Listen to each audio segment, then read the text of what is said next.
시청자 여러분 안녕하십니까? 박영기입니다. 며칠 후면 새로운 절반이 다시 시작되는 의미의 달 7월입니다.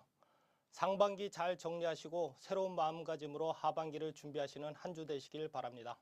이 시간 주요 뉴스입니다.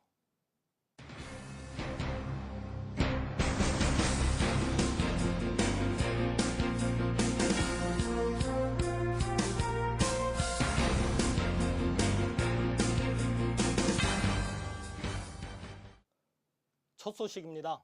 총기 난사로 부대원 5명을 살해한 임모병장이 자해를 하기 전 따돌림으로 부대 생활이 힘들었다는 내용의 유서를 쓴 것으로 전해졌습니다. 동부전선 GOP에서 총기를 난사해 사망 5명, 부상 7명의 인명피해를 낸 뒤 무장 탈영한 22사단 소속 임모병장은 군 당국과 대치 상태에서 자해를 시도하기 30분 전쯤 펜과 종이를 달라고 요구했습니다. 임 병장은 선임과 후임들로부터 인정을 못 받고 따돌림을 당해 부대 생활이 힘들었다는 내용의 글을 작성해 범행 이유를 간접적으로 밝혔습니다. 또한 그는 유족들에게 죄송하다는 말도 덧붙였습니다. 이후 임 병장은 자신의 소총으로 자해를 시도해 총상을 입은 상태로 생포됐으며 곧바로 강릉 아산병원으로 이송돼 응급수술을 받았습니다. 군 당국은 오후 9시쯤 수술을 마친 임 병장은 중환자실로 옮겨졌다며 수술이 잘 끝나 현재 생명에는 지장이 없는 상태라고 밝혔습니다. 군 당국은 전역을 불과 3개월 앞둔 임 병장이 부대원을 향해 조준 사격을 한 점에 미뤄 단순 따돌림뿐만 아니라 가혹행위나 구타 등에 대해서도 조사 중에 있습니다. 올 초부터 시작된 서울 지역 교사들의 명퇴바람이 하반기 들어 태풍급으로 몰아치고 있습니다. 서울시 교육청이 일선 지역교육청을 통해 잠정 직배한 하반기 명예퇴직 신청자는 초등 1000여 명, 중등 900여 명, 사립중등 400여 명으로 총 2300여 명에 달하고 지난 같은 기간보다 6배 증가한 숫자입니다. 하지만 예산 부족 탓에 하반기 명퇴 티켓을 잡는 것은 하늘의 별 따기가 될 것으로 보입니다. 서울시 교육청이 손에 쥐고 있는 명퇴 예산은 고작 50명분에 해당하는 27억 원에 불과하기 때문입니다. 교사들의 대대적인 명퇴 바람은 연금법 개정에 따른 연금 삭감 움직임으로 불이익을 피하자는 심리가 확산된 데다 진보 교육감이 선출되면서 물갈이 인사 가능성까지 제기되는 등 분위기가 어수선하기 때문입니다. 명예퇴직 증가에 따라 교사들의 수급 문제에도 비상이 걸릴 것으로 우려되고 있습니다. 국세청은 7월부터 피부 미용, 웨딩 관련 포장이 사업 등 현금 영수증 의무 발행 업종은 10만 원 이상 거래 시 현금 영수증을 의무적으로 발급해야 한다고 밝혔습니다. 현금 영수증 의무 발급 기준이 30만 원에서 10만 원 이상으로 확대되고 업종이 추가됨에 따라 현금 영수증 의무 발급 사업자는 46만 8천 명으로 늘어났습니다. 특히 의무 사업자들은 상대방이 현금 영수증 발급을 요구하지 않아 인적 사항을 모르는 경우에도 국세청 지정번호로 거래일로부터 5일 이내에 현금 영수증을 발급해야 합니다. 현금 영수증을 발급하지 않는 경우에는 미발급 금액의 50%의 과태료가 부과되고 또 현금 영수증 미발급 신고자에게는 건당 100만 원, 연간 500만 원 한도 내에서 미발급 신고 금액의 20% 상당의 포상금을 지급합니다. 전자세금 계산서 의무 발급 대상자도 연간 매출액이 10억 원 이상에서 3억 원 이상인 개인사업자로 확대됐습니다. 이에 따라 기존의 발급 의무 대상자가 9만 명에서 43만 7천 명으로 늘어났고 법인은 기존 그대로 유지됩니다. 지난 4월 복귀한 기독교 대한감리교회 전영재 감독회장이 감리교 개혁에 대한 로드맵을 제시하며 개혁 과제를 반드시 해결하겠다는 강한 의지를 피력했습니다.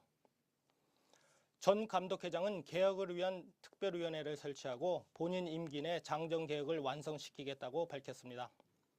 그는 먼저 감리교 각 분야의 전문가들로 구성된 감리회 개혁을 위한 특별위원회를 설치할 예정입니다.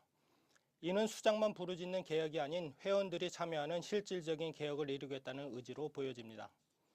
또 감리교 사태의 원인을 제각각의 해석이 나오는 장정으로 보고 임기 내 장정의 내용을 세부적으로 명시하는 장정개혁을 완성하겠다고 밝혔습니다. 감독회장은 자신의 페이스북에 올린 글을 통해 저는 처음의 마음으로 돌아가고자 한다며 입법을 통한 개혁이 감리교회에 가장 필요하다는 생각이기에 입법을 제 임기의 시발점으로 삼는다고 말했습니다.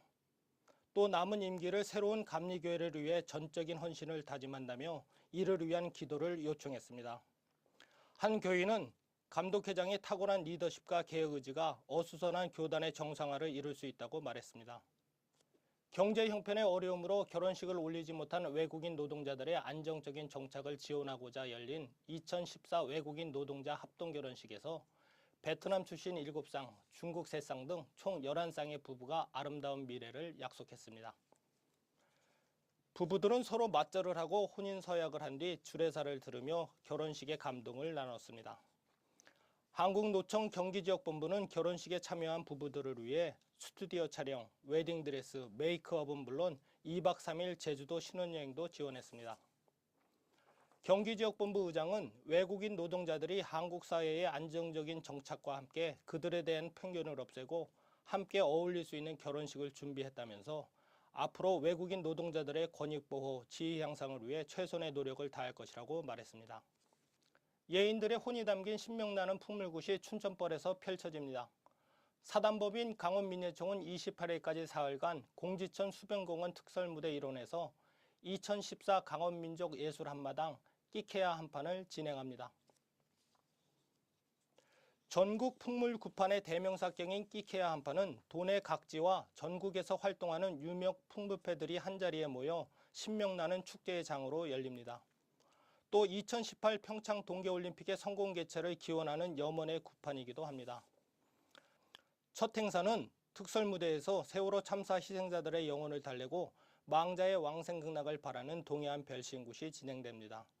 또 관노 가면극 공연과 함께 또랑 광대극, 금쪽 같은 내산기가 걸쭉한 입담으로 펼쳐집니다. 관계자는 전국 각지에서 펼쳐지는 풍물 공연은 슬픔을 극복하고 세대를 아우르며 화합을 이루는 데 도움을 줄 것이라고 말했습니다. 남해군이 파독교포들의 삶과 애환을 조명한 기념시설인 파독전시관을 독일 마을에 조성해 28일 개관을 앞두고 있다고 밝혔습니다. 남해군은 60, 70년대 우리나라 경제발전의 원동력이 됐던 파독광부와 간호사들의 업적을 기리고 국내 최초로 독일 교포들의 고국 정착을 위해 조성된 독일 마을을 홍보하기 위해 지난 2011년부터 3년간 29억 원을 들여 전시관 건립을 추진해 오는 28일 개관식을 가질 예정입니다. 전시관은 도이처 플라처 광장을 중심으로 독일 문화 홍보관, 게스트하우스, 독일 전통 음식을 취급하는 레스토랑, 기념품 판매점이 배치돼 있고 지하에는 파독 근로자들의 유물과 역사 기록물을 전시한 파독 전시관으로 구성되어 있습니다. 문화재청은 유네스코가 카타르의 수도 도하 국제 컨벤션 센터에서 열린 제38차 세계유산위원회에서 한국이 신청한 남한산성에 대한 세계유산 등재를 확정했다고 전했습니다. 남한산성은 17세기 초 비상시 임시수도로서 당시 일본과 중국의 산성 건축 기술을 반영하고 서양식 무기 도입에 대응하기 위한 다양한 군사 방어 기술을 종합적으로 집대성하고 있음을 높이 평가받았습니다.